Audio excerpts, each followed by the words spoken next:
चाबाया मेनते आदो कान onka lekare nonde abu jahan leka target bun samangka noa ठीक गया एबार तीना गान हर दो नुकु ओका लेका चोंग आकुआ कथा मने को मने ते आकु लेका को विचार कना से को कथाए कना नोंडे मा अडी गान असुविधा मा बांग नेलो कना जेमन हिंदू को तलारे aku ko bapla lenkan unku do mitang demand putha mena takua je kuri se khoi adigan puisa emo huyua ata nonde do unku ona asubida jemon bako bujhau da unku ona ko hisab ga je thik gya ingiren kuri gidra menaya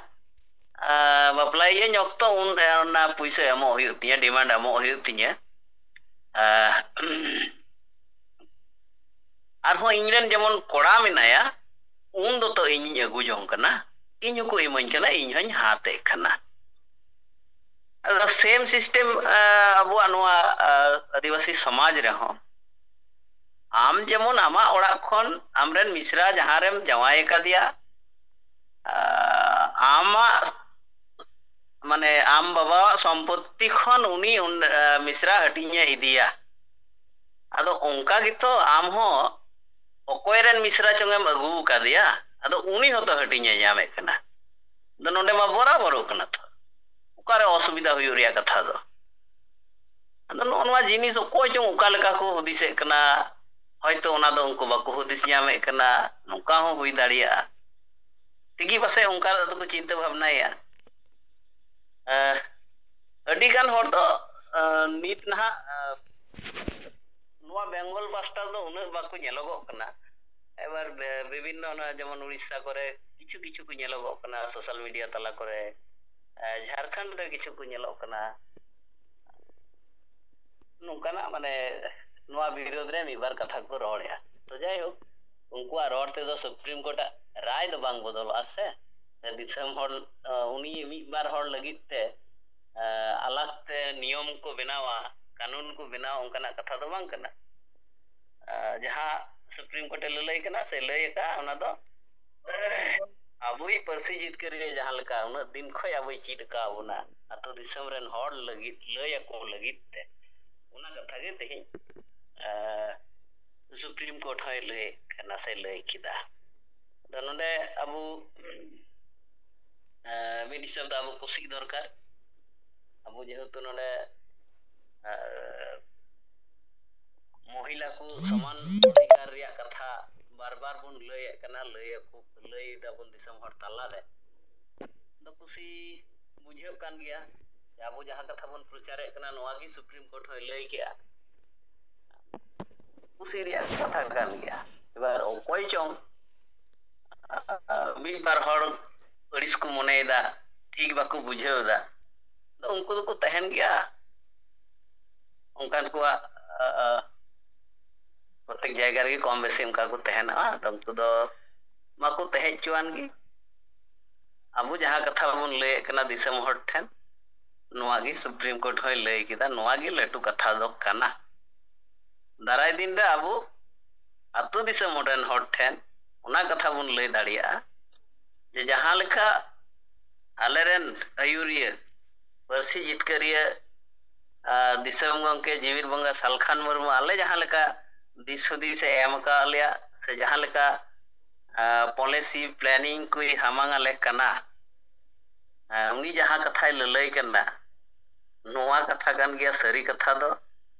नोआ गी गोटा Bharat दिसम rain हर मनाव केते बताव केते चला हयुआ तो दाराय दिन रे अबु क्षेत्र रे नोआ मिटांग कमी रिया से कथा लय रिया अबु मिटांग चे को मेता मिटांग जायगा बुन नाम किदा मेनते इन दई मनेया तो ठीक है मा निया को लय केते गी निया कथा नोडे गी मुचेत कदा मा सनाम को दलाते जोहार विभूति टुडू गंके अब तलारे या विचारे समांग किया प्रतिक्रिया को थोड़ा लय किया अड़ी सरहाव आदमा उनका के ᱡᱚᱦᱟᱨ ᱜᱮ ᱜᱚᱝᱠᱮ ᱟᱸᱡᱚᱢᱚᱜ ᱠᱟᱱᱟ? ᱦᱳᱭ ᱡᱚᱦᱟᱨ ᱡᱚᱦᱟᱨ ᱜᱮ, ᱤᱧᱟᱹᱜ ᱧᱩᱛᱩᱢ ᱯᱨᱚᱢᱤᱞᱟ ᱴᱩᱰᱩ, ᱵᱟक्ᱥᱟ ᱡᱮᱞᱟ ᱢᱚᱦᱤᱞᱟ ᱢᱳᱨᱪᱟ ᱨᱮᱱ ᱯᱨᱮᱥᱤᱰᱮᱱᱴ। ᱛᱮᱦᱮᱧ ᱟᱵᱚ ᱡᱤᱣᱮᱫ ᱵᱚᱸᱜᱟ ᱥᱟᱶᱛᱮ 7 ᱨᱟᱡᱽ ᱨᱮᱱ ᱥᱮᱸᱜᱮᱞ ᱠᱟᱹᱢᱤ ᱠᱟᱨᱡᱠᱚᱨᱛᱟ ᱠᱚ ᱡᱚᱛᱚ ᱠᱚᱜᱮ ᱤᱧ ᱥᱮᱫ ᱠᱷᱚᱱ ᱡᱚᱦᱟᱨ। ᱛᱚ ᱛᱮᱦᱮᱧ ᱤᱧ ᱱᱟᱜᱨᱤᱡᱩᱞᱤ ᱵᱞᱚᱠ ᱥᱮᱡ ᱠᱷᱚᱡ 2000 ᱴᱟᱠᱟᱧ ᱠᱩᱞ ᱠᱮᱫᱟ ᱟᱵᱚᱣᱟᱜ ᱥᱮᱸᱜᱮᱞ ᱯᱷᱟᱸᱰ ᱨᱮ। ᱱᱤᱭᱟᱹ ᱜᱮ ᱜᱚᱝᱠᱮ ᱨᱮᱠᱚᱨᱰ ᱫᱚ, ᱞᱟᱹᱭ ᱠᱟᱛᱮ ᱜᱮ ᱢᱟ ᱡᱚᱦᱟᱨ। ᱟᱪᱪᱷᱟ ᱯᱨᱚᱢᱤᱞᱟ, ᱟᱫᱚ ᱢᱚᱦᱤᱞᱟ ᱠᱚᱣᱟᱜ ᱵᱤᱞ ᱯᱟᱥ ᱮᱱᱟ, ᱱᱚᱣᱟ ᱤᱫᱤ ᱠᱟᱛᱮ ᱟᱫᱚ ᱪᱮᱫ ᱦᱚᱸ ᱵᱟᱢ ᱞᱟᱹᱭᱟ? ᱛᱷᱚᱲᱟ ᱟᱢᱟᱜ ᱵᱮᱠᱛᱤᱜᱚᱛᱚ ᱵᱤᱪᱟᱹᱨ ᱛᱮ ᱪᱮᱫ ᱮ ᱞᱟᱹᱭ ᱠᱟᱱᱟ?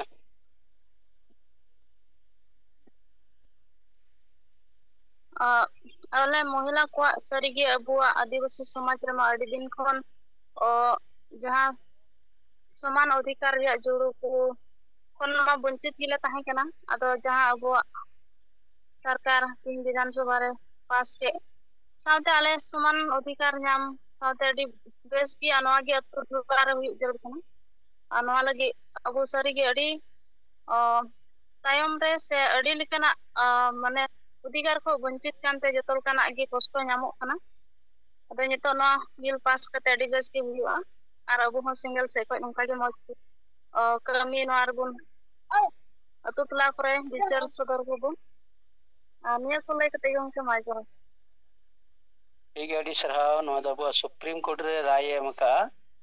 ᱱᱚᱰᱮ ᱫᱚ ᱦᱟᱸᱜ ᱵᱤᱫᱷᱟᱱ ᱥᱚᱵᱷᱟ ᱨᱮᱫᱚ ᱵᱤᱞ ᱫᱚ ᱵᱟᱭ ᱯᱟᱥ ᱟᱠᱟᱱᱟ। ᱥᱩᱯᱨᱤᱢ ᱠᱳᱨᱴᱟᱜ ᱨᱟᱭ ᱟᱨ ᱢᱚᱦᱤᱞᱟ ᱠᱚ ᱥᱚᱢᱟᱱ ᱚᱫᱷᱤᱠᱟᱨ ᱠᱚ ᱧᱟᱢ ᱢᱟ।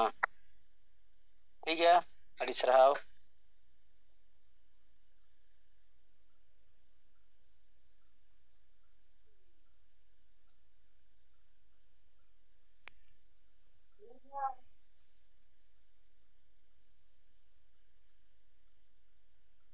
ᱵᱟᱹᱡᱩᱱ ᱴᱩᱰᱩ,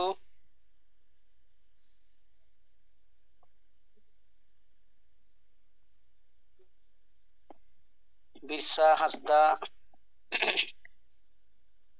ᱪᱚᱱᱫᱨᱚ ᱢᱳᱦᱚᱱ ᱢᱟᱹᱡᱷᱤ,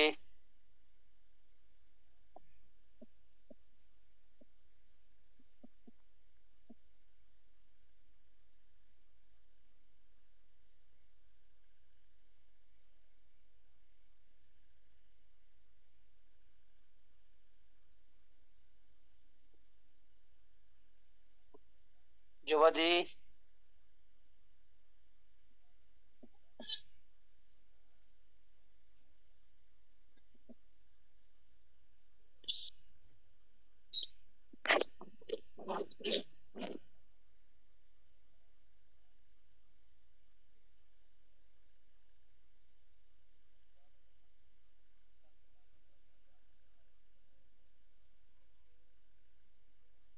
অনিমা মুর্মু,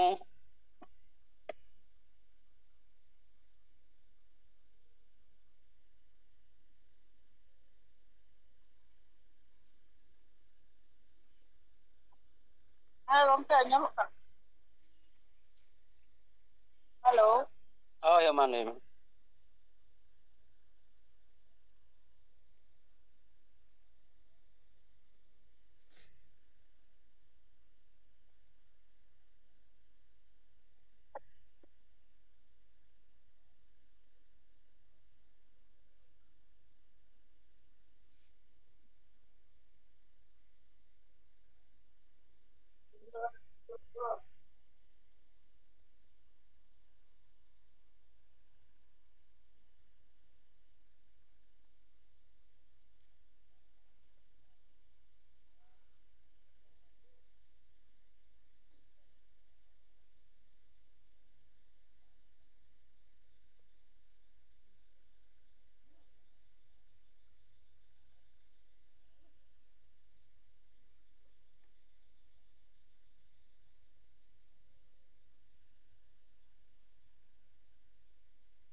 पहलू रे पार्सी जितकारिया दिसम गमके जीर बंगा सालखान मुर्मू सुमित्रा मुर्मू मैडम ज्योति मुर्मू तिलके मुर्मू याय गोटे पनत आसाम ओडिशा बिहार बेंगल झारखंड अरुणाचल प्रदेश त्रिपुरा बारे दिसम नेपाल बांग्लादेश भूटान अंडमान धरती जाकात Santal single Santa in first जैसे लतन है सिंगल जो है तेहन इन नारायण किस्कू कुसिमुलक सिंगल परगना रायरंगपुर जोन तेहना कमी होरा रे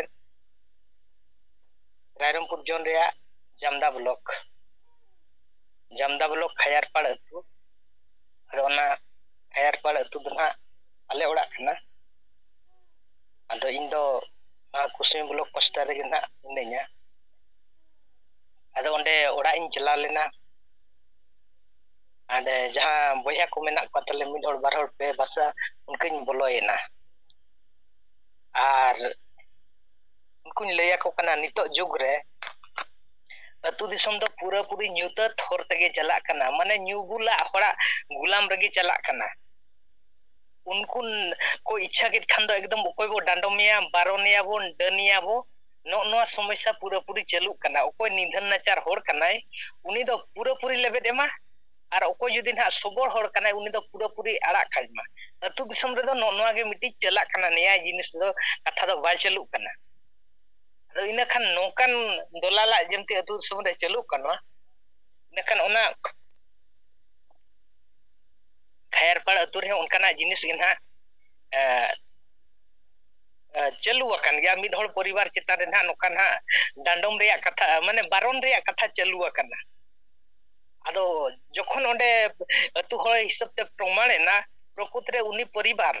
जे उनी दो ना दिल्ली बाइक गलती था प्रमाण करते थे किंतु हिसाब सुये से भूल मताल को दलाल को एटागा कारण इमानते मानते एकदम नई दो बाय भूल गलतिया काढे नई दो एकदम ना माने चेल करे बो हरियाणिया और जे एकदम बो बारन काया नो नोकना घोषणा को अंतर रे मिटी ना व्यवस्था करना मिटी परिवार चितान रे अब परिवार चितान रे आदो ओना मंदरे इन उनकना घोषणा एनखान इन चलाइनी बोया को सलिंग गपालम रेना कथा हुई कना नितो दिसम दुनिया रे नोनका अतु दिसम रे चला कना आदो नोआ को टेका दाराम लगित खान दो इन सदाय खन सिंगल अभियान दिन कमी कान गया और नोकना जिनस जदी ठीक से आबो बाबू बिचारा इने खान दोलाला कथा कमी रेगे जदी आबो बो ताहे कोआ इने खान दो आम नितोम गडियन कना माने आमेम लेबेर ओचो माने आमरिन हपन गिदरा को लेबेर ओचोआ और नितो जहां लेका सरकार कमी अतु दिसम खने लगायत बना इने खान जहां अतु दिसम रे एकदम डांडम चे बारन लेकना नीति नियम में चलुइया नोकानी जिनिस जहां आबो बो कुलिया मारा सरकार बैरी नुकु को टेका दाराम बखा आमतिना चेदम कमी कना इने खान नोकाना जिनिस जदी आबो बाबू तिगु काते बाबू जवाबा इने खान दो आबो गे दुसिदा दो हुयु करा न्याय दो न्याय और ओइनाय जवाब ते हुयुआ आदो उनको मिद बार पे परिवार भितर आले तला रे उनको कटी पाठो ᱧᱚᱜ केट कोआ आ नितो दो मिद होड़ को आंटिया माने दा आर मिद होड़ को आंटिया आर मिद होड़ को आंटिया नोआ जिनिस चलू अकना आदो इना खान उनको मेताव कना ठीक गया नोय अतु समरे नोआ बेबड़ी व्यवस्था चलू अकना नोआ भितर रे आपे सला बार पे पुन होड़ परिवार सला इन कथा गपाल मराव सिन कना अबिन जिमन एमान बिना are in गपा Mia in high हे दुवड़ो कना और अतु रे जहां लेका नोका बेबड़ी माने ना बिना दोष करते दोष मेनते को शिकार करते निधन नचार होड़ लेबेद बखरा माने बारन रिया नीति नियम हो चलू कना आदो नितो अबिन माने मारांग होड़ करते अतु दिसम दिन नोआ जुदी आपे बापे बिचारा और बिचार तेगे हुयुआ आदो ओना जिनिस को नोआ सिंगल पास्टा से खन जहां तिना कमी हुया कना और सरकार बैरी चेलका अबो लगायत बोना और अतु दिसम दिन माताल को और बखान हा नुकु तिना गन हा जमजोड़ी मझी लेखान को अयुरिया का नुआ चेतन ते जहां लेका ओइना चला कना नुआ को प्रति सावधान हिसाब ते आबो नितो सतर्क हुयुआ एकाते आबो तला नितो बई बई ते नो ओइना सेटेरो कना ओना रे गालोच काते उनको हम जिमान को इन घाने ना हिजु कना और गालोच ते हुई आपे पे मारांग होड़ कना माने नुआ हिसाब ते आपे अयुरिया होर लई पे और बखान इन ताबुन लईया आदो ओंडे हो नुआ रे सिंगल रे कथा मिटी अब वो लई सदर के गया बेबड़ी में चलू कान रे हो दोसार ओंडे खन बो हेना ना ओना जामदा ब्लॉक रे आगे मटियर ओंडे मामू ओड़ा कना ओंडे हबो बोलोयना आदो मिट्टी बकोन पड़ा उनी मा बाजार से कमिया भुवनेश्वर से आदो उनी हेज आकनाय और बहु मान नोते रे ताहेना और मामू मई तकिन नोडकिन ताहेना इना खान बडिन बोलो तारा ᱧᱚᱜ एना आदो उनी जहां बकोन कोड़ा बहु उनी दो नोआ रे कथा को दो लिंग गपल मराव कान गया नोआ रे कथा बेसे आज ग्रहणा निसा हिसा रे को जिनिस कथा हुई कना ओल पढ़ा डिग्री का किंतु समाज हिसाब ते मना ᱧᱩᱛᱟᱹᱛ ᱨᱮᱜᱮ ᱢᱮᱱᱟᱭᱟ किंतु ᱱᱚᱣᱟ ᱠᱟᱛᱷᱟ ᱡᱩᱫᱤᱢ ᱞᱟᱹᱭᱟᱭ ᱠᱟᱱᱟ ᱟᱹᱰᱤ ᱵᱷᱟᱹᱜᱤ ᱞᱮᱠᱟ ᱩᱱᱤ ᱦᱚᱸᱭ ᱜᱨᱚᱦᱚණᱮᱫ ᱜᱮᱭᱟ ᱛᱚ ᱩᱱᱤ ᱵᱚᱠᱚᱧ ᱠᱚᱲᱟ ᱵᱟᱡᱟᱨ ᱥᱮᱫ ᱪᱟᱞᱟᱣ ᱠᱟᱛᱮ ᱦᱮᱡ ᱠᱟᱱᱟ ᱤᱱᱟᱹ ᱠᱷᱟᱱ ᱩᱱᱤ ᱥᱟᱞᱟᱜ ᱠᱟᱛᱷᱟ ᱜᱟᱯᱟᱞ ᱢᱟᱨᱟᱣ ᱤᱧ ᱦᱚᱸ ᱵᱷᱟᱹᱜᱤ ᱞᱮᱠᱟ ᱥᱚᱢᱚᱭ ᱧᱟᱢ ᱠᱮᱭᱟ ᱟᱨ ᱞᱤᱯᱞᱮᱴ ᱟᱵᱚᱣᱟᱜ ᱥᱤᱝᱜᱮᱞ ᱨᱮᱭᱟᱜ ᱞᱤᱯᱞᱮᱴ ᱠᱚᱧ ᱮᱢᱟᱫ ᱠᱤᱱᱟ ᱟᱵᱚ ᱫᱤᱥᱚᱢ ᱨᱮ ᱱᱚᱝᱠᱟ ᱰᱟᱸᱰᱚᱢ ᱵᱟᱨᱚᱱ ᱮᱢᱟᱱ ᱛᱮᱢᱟᱱ ᱦᱟᱺᱰᱤ ᱯᱟᱹᱣᱨᱟᱹ ᱧᱩ ᱦᱚᱲᱟᱜ ᱫᱚᱞᱟᱞ ᱡᱤᱱᱤᱥ ᱪᱟᱹᱞᱩ ᱟᱠᱟᱱᱟ ᱥᱤᱝᱜᱮᱞ ᱯᱟᱥᱴᱟ ᱥᱮᱫ ᱠᱷᱚᱱ ᱟᱞᱮ ᱱᱚᱝᱠᱟ एकदम समाज सुधर ले चलू आका बिना हंडी ते छुट छिटिर भंडान पला प्राप नै बंगा बुरु ले चलू आका और सरकार रे अधिकार हासा भाता जति धर्म आले अधिकार ले कमी कना और नोआ रे जहां दलाल टाउटर को ओडको कना थाना हंडी खन एहो काटे कलेक्टर चे कोर्ट धरी आले ले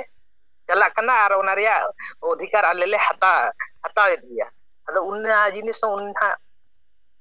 विचार किया है निकोड़ा पुलिस रे कमी है भुवनेश्वर रे नेकाने मने ठीक गया नवा जिनिस को दो आले मा उना मा बाले बड़ा याकत गया किंतु नवा आपे पे कमी काना ठीक जिनिस पे कमी कान गया आदो ओना परिवार रे हो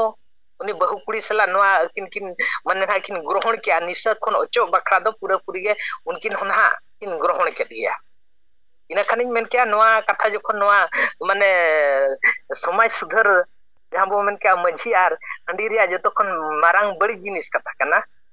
इना खान ओना जिनिस अकिन समर्थन सपोर्ट किया आदो इना खान मेन किया नोडे हो ना आधा % दो बई बई दिन गबा वकटिया आदो नेतार आबो जनरेशन ने जुआन कोड़ा कुड़ी को नो विचार हुई दरकार आबोरिन बाबा को वेते उनको हंडी पौरा न्यू न्यू ते उनको तो आधोड़ेना उनको तो बाको बुझाव गया किंतु आबो नितो बुझाव तेगे हुई इना खान उनकिन हो भगी लेका के बुझाव काते मिन इसम ना सगुन सराव किन एम किया दोसार ओंडे खनि हेजना नोआ कुसमी ब्लॉक रे ना पहाड़पुर इचा घुटू ओंडे होना सेकंड मामू ओड़ा गे ओंडे हो ना मामू ओड़ा कना उनी मामू जखने बंगायना इना खान ओने बंगा हिलो हबो चलाव लेना और रविवार सोमवार ना भंडान हुईना इना खान ओंडे हबो चलाव लेन गया उनकिन मामू हबो बारिया भुवनेश्वर किन कमिया एखान उनकिन मामू मम्मी हो बाजार से किन ताहे कना बंगायन खाने नोड को हेना भान कमी कोरा हो हुयन गया इना खानिन मेना उनकिन कोड़ा जखन किन ते कना इन ओडिन चलाव लेन गे नोआ रे कथा इन भगी लेकिन लई बुटा ना चलाई नहीं आदो मेता किन कना नोय जखन अबिन बिन हेजा कना अतु दिसम से इन गपल मारा किछि कथा लई सनिन कना भंडान बिल रे मा उना संगे होड़ गपल मारा बाय हुई लेना आदो नितो हासा रे कथा माने रे जपे चला कना सरकार लगाई बना तेज अबवा जन्म भाषा रे कथा मान्यता सरकार बनुते अबवा दो नितो पावर बनुआ एटा भाषा तुलते आमेम लगा उचो कना गुलामेम सजाव कना तेज कुणबी को आदिवासी रे को बोलन कना अबवा अधिकार जजम बखरा नोआ रे हो सांता तला रे विचार जिनिस बनुआ और नोय मारांग बुरु को एड़े के गुना सारना धर्म कोड बनु ते नितो जबर हिंदुर को खड़े तोना आदो नोआ जिनिस को उनी किन हुई लई बुटा किना आदो नोआ दो हुई कना सिंगल अभियान सलखान मुनवर से कोन आले ले कमी कना और नोआ रे तिना बेस आर बड़ी आपे कोले लई आपे कना और लिपलेट को ओंडे कटिंग एम बड़ा जोगाट को बिया आदो ओंडे हो जिनिस बुटा बुटी जहां तिना अबो बो लईयात कोआ ओना भितर रे मा भूल मा बाको ᱧᱟᱢᱮᱫ गया जतो आगे ठीक गया आदो आले जखन ले कमी कना जतो गे आबो चाकरी नौकरी एमान तेमानक कना किंतु हासा भाषा जति धर्म निजरा जिनिस यदि निजे बाम बंचावा इना खान एटा हण मोबाइल बंचाव में से आ नितो सरकार जहां लेका दुर्नीति चलु कना आबो यदि बाबो मेल उतुल बाबो बिचारा इना खान आबो ओथासा आबो गेना आबो नीला मोटका गिद्रा पिले को टुरवा आदो तेहना कमी हरा ओंडेना माने पे अतुरिया परिवार रे कथा इन गालोच कते दिन बिचारिन लैया कोआ सिंगल रे कथा पसना रे कथा जहां दिन पसना रे कथा ओना पसना किदे अदो निनिका धारा तेहना कथा कमी हरा रिपोर्ट इन ᱟᱫᱚ ᱥᱟᱶᱛᱟ ᱛᱟᱞᱟᱨᱮ ᱱᱤᱭᱟᱹ ᱜᱮ ᱱᱟᱦᱟᱜ ᱤᱧ ᱞᱟᱹᱭ ᱥᱚᱫᱚᱨ ᱠᱮᱜᱼᱟ, ᱢᱟ ᱤᱧ ᱯᱟᱥᱴᱟ ᱥᱮᱫ ᱠᱷᱚᱱ ᱡᱚᱦᱟᱨ᱾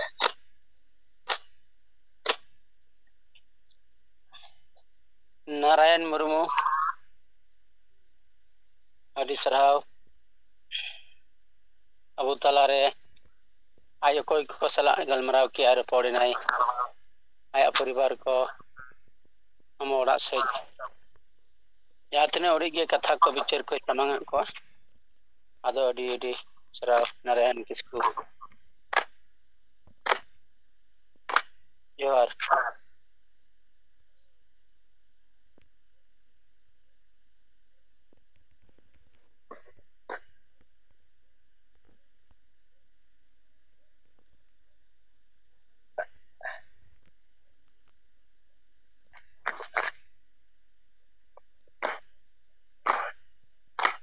ᱟᱨ ᱫᱩᱨᱜᱟᱪᱚᱨᱚᱱ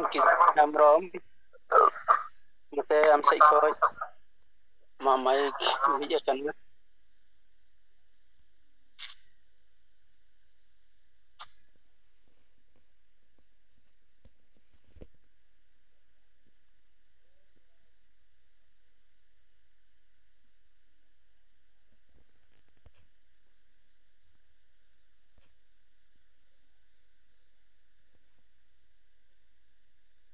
ᱦᱟᱨᱤ ᱢᱩᱨᱢᱩ,